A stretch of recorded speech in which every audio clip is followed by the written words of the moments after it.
Hello interwebs, welcome to Let's Fix Computers.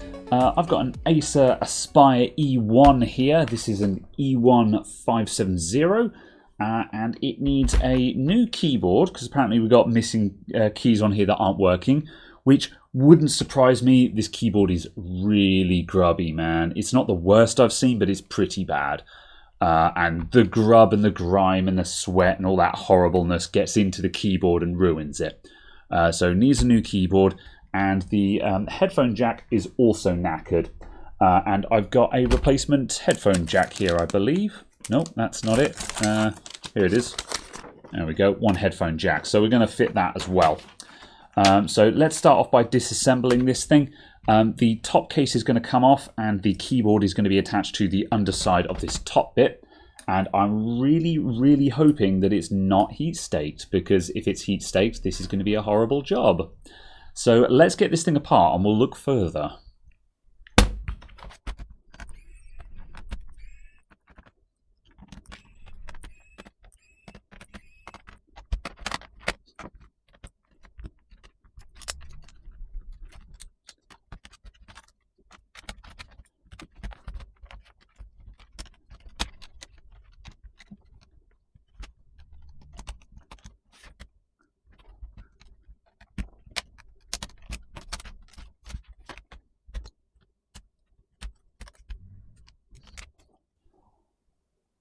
Right, top case is off, and we're going to immediately keep going because I want to take the motherboard out. Let's disconnect things.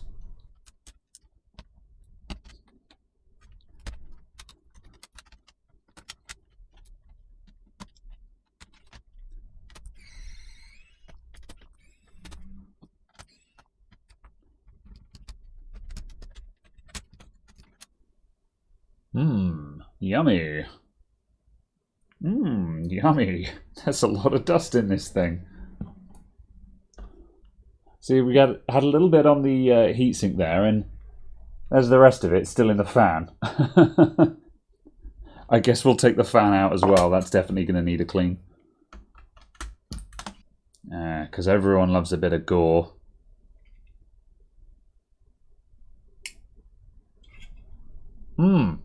Yummy. Alright, we'll give that a dust out before it all goes back together, but for now I shall put it to one side. So headphone jacks do tend to wear out on laptops. It's quite common. The difficulty is it's often very difficult to find replacements. That's the bigger problem. This thankfully is a very common laptop, so it seems that a replacement wasn't difficult to find at all. I just bashed Acer E1-570 or -571 into eBay, and it came right up with a spare. It was obnoxiously overpriced. It was like £7 or something like that. And I said to the customer, you know, look, the jack is like £7. Do you want to pay that? And they were like, yeah, I'm happy to pay that. I'm like, cool, okay then. I'm sure we probably could have found it cheaper from AliExpress or something like that, but this saves waiting like 3 weeks for it to show up in the post. So yeah, single unit price, pretty nasty. If you were doing this often and if you saw this laptop regularly, I would probably source in bulk, but there it is. So what I think I shall do is I will get this board mounted up, and we're going to hot air that out, tidy up the holes a little bit, and we should just be able to hot air the new one in, I think. I'll see if I can clear the holes, because it's plastic, I don't like using hot air, so we'll try to avoid that if we can. There we go. Right, we are viced up. This is just a loose fit in this vice. I'm not gripping it super tightly because that might damage stuff on the board. We're just holding it in place so it doesn't fall over. Here comes the hot air. So I'm going in full airflow, 450 degrees, and we're just going to blow a little bit of air in the general area just to warm it up, and then we'll just melt this guy out. Because we're removing a dead port, it doesn't matter if I damage the port here, so I'm just going to rip it out. We just need to be careful not to damage the traces.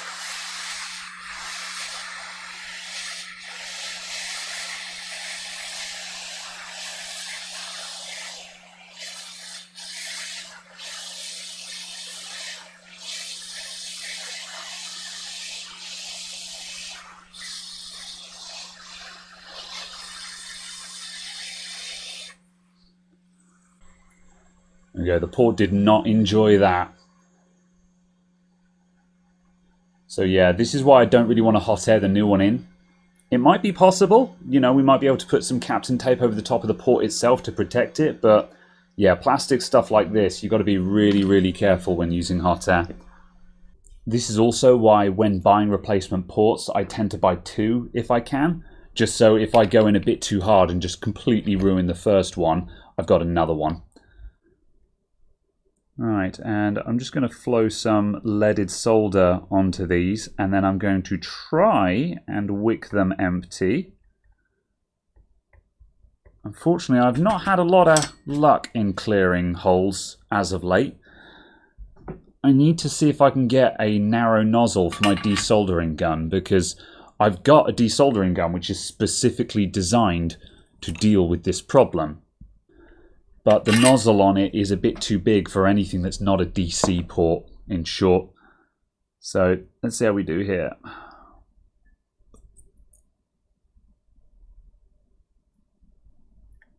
Oh, that's a good start. That's one down. I'm going to add some flux as well, because that will help get the solder to flow into the wick, which is where I want it.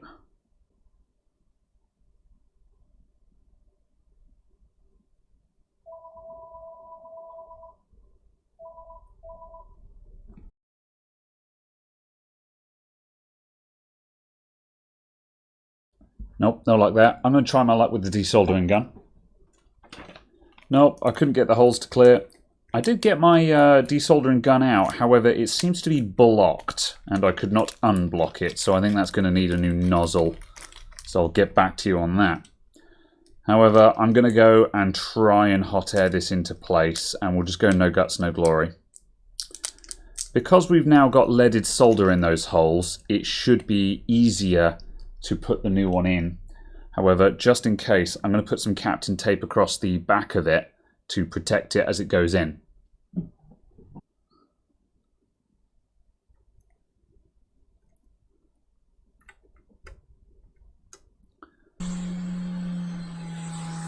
Okay, here we go.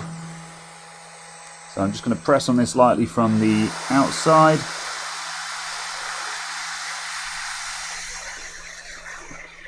And hope it goes right in. Oh, shit. Abort. Second attempt.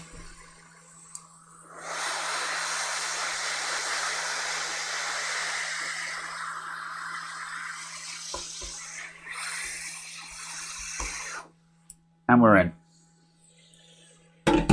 Right, I think I was in and out fast enough not to have done any damage. Whoop. There we go. Little bit of heat marks around the side, but I think we're good. I'll just reflow those holes now just to tidy them up, and I think that's fine.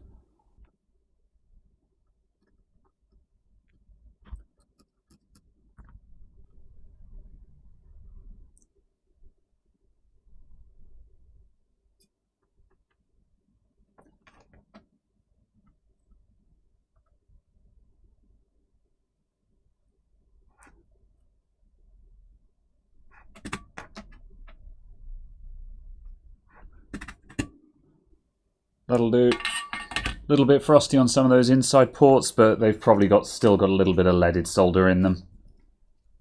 That's good enough for me, though. Let's clean that up with some alcohol. And I think that will do. Other side of that looking in a lot nicer now.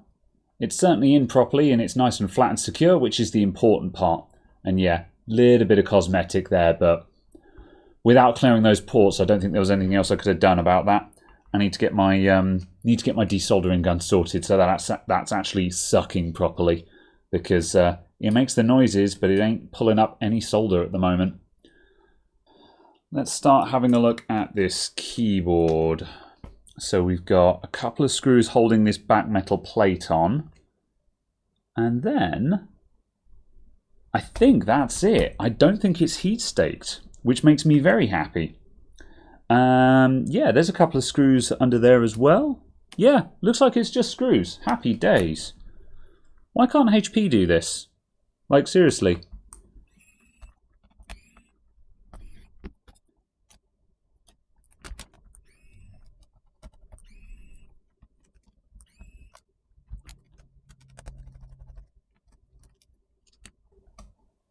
How about now? There we go. Look at that. Remove all the screws and it just drops right out.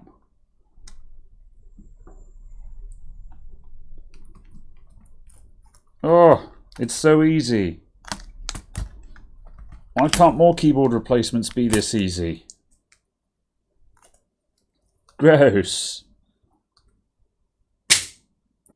Right, I'm now going to clean up this top case. I'm going to spritz this with some glass cleaner and then just go over it all with a toothbrush.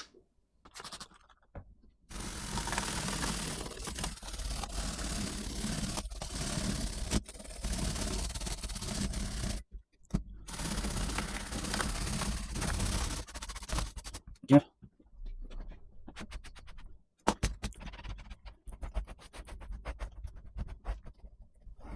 I'll clean this again once I'm done. I just want to get the worst of it out from between the keys, because the top part, the island, between the tray between the island keys, this is very easy to clean, but getting all around these inside bits, that's where you can't clean when it's assembled. So that's what I want to focus on. Let's get the new keyboard. Okay, here's my new keyboard, which I sourced from eBay.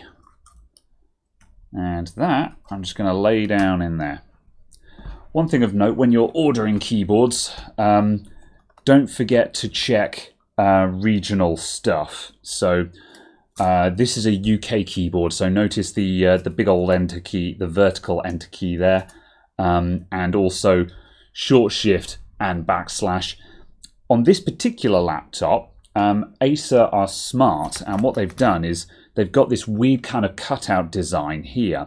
And you'll notice that on the US keyboard, where you have a horizontal return key, they can put a horizontal return key there, and then a hash or whatever goes up here, and it will still fit into the same cutout. So on this particular laptop, there's no regional differences in this top case. However, on a lot of laptops, especially on Apple's, the top case will be specific to the regional layout. So there'll be a European layout, like an ISO layout, and a US layout. So make sure you check when you're buying keyboards for laptops if there's any regional differences. And also just to make sure you get the correct one for your country. Now and then on eBay UK, I will see suspiciously cheap keyboards. And they're super cheap because it's a US keyboard. And obviously no one in the UK wants a US keyboard because it doesn't have a pound sterling symbol on it. Right, that is in. So that goes that way up.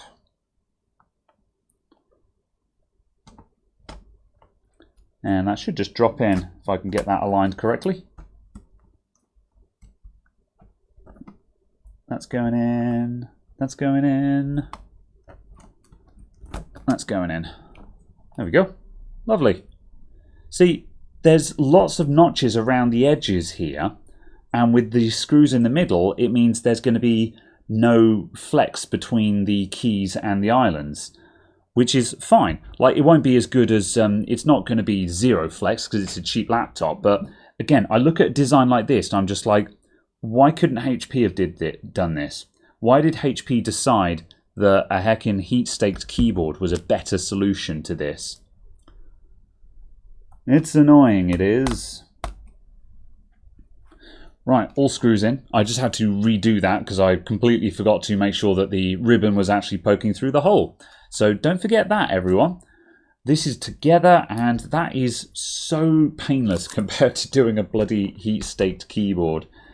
So that's looking good. It's ready to go in. It wants another wipe down, but we'll do that when the laptop is fully assembled. It's easier at that point, in my opinion. So let's bring in the body of the laptop again. Here's one that I airlined out earlier. And we'll get the motherboard refitted.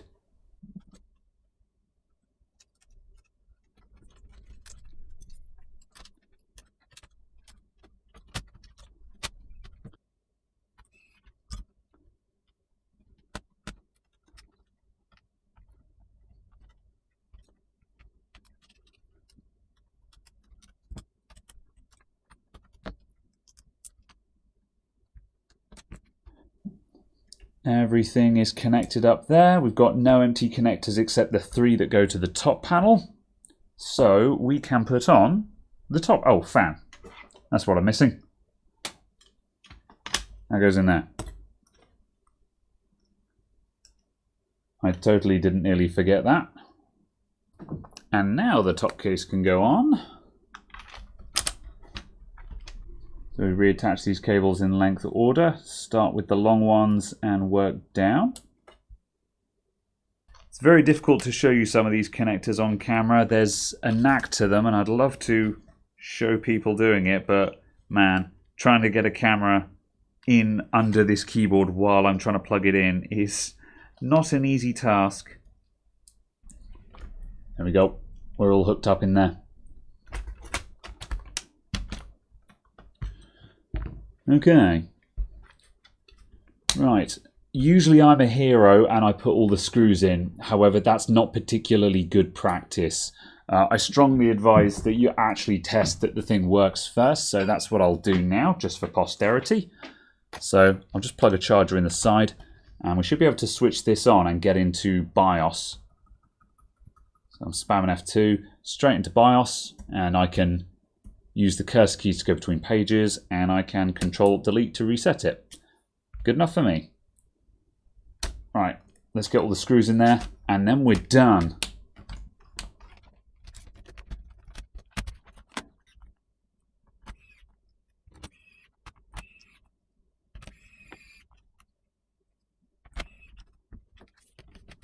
There we go, and that's us done, folks. So I'm going to give this a wipe down again now and just go over the screen because the screen is grubby and stuff like that.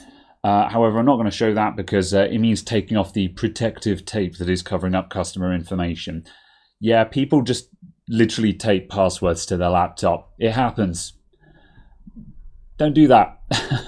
Anyway, so I'm going to do that off camera just so I don't reveal any information. But trust me, this thing will get cleaned and it'll have a nice shiny new keyboard and that will all be working. So thank you everyone for tuning in as always. Links are in the description down below for my Patreon, my Discord, Twitter, Instagram, all of that stuff. And if you enjoyed this video, click on the like button because it tells YouTube that you want to see more of these videos and it helps me out as well. Thanks a lot and I'll see you next time. Bye.